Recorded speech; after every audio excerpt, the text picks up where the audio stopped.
এবং নবী সাল্লাল্লাহু আলাইহি ওয়াসাল্লাম একটা হাদিসের মধ্যে বলেছেন যে তোমরা কি জানো কিয়ামতের মাঠে সবচেয়ে বড় মিসকিন কারা হবে? সাহাবায়ে কেরাম বলছেন, আমরা তো মনে করি যার সম্পদ কম, অর্থবিত্ত কম, সেই সবচেয়ে বেশি মিসকিন, সবচেয়ে বড় মিসকিন। আল্লাহর নবী সাল্লাল্লাহু আলাইহি ওয়াসাল্লাম বলছেন, বরং প্রকৃত মিসকিন সে ব্যক্তি যে কিয়ামতের মাঠে নামাজ, রোজা, হজ, যাকাত আমলের নেকি নিয়ে উঠবে, পাহাড় সম নেকি নিয়ে উঠবে, কিন্তু অনেক পাওনাদার দাঁড়িয়ে থাকবে। কারো হক নষ্ট করেছে, কারো গীবত করেছে, কারো অপবাদ, কাউকে অপবাদ দিয়েছে, কাউকে অত্যাচার করেছে, সবাই দাঁড়িয়ে থাকবে। এদের হক আদায় না করা পর্যন্ত সে পুলসিরাত পার হতে পারবে না।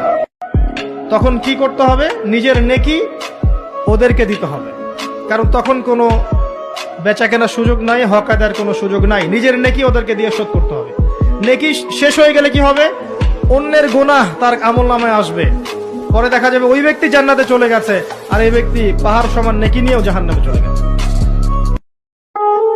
এবং নবী সাল্লাল্লাহু আলাইহি ওয়াসাল্লাম একটা হাদিসের মধ্যে বলেছেন যে তোমরা কি জানো কিয়ামতের মাঠে সবচেয়ে বড় মিসকিন কারা হবে? সাহাবায়ে কেরাম বলছেন, আমরা তো মনে করি যার সম্পদ কম, অর্থবিত্ত কম, সেই সবচেয়ে বেশি মিসকিন।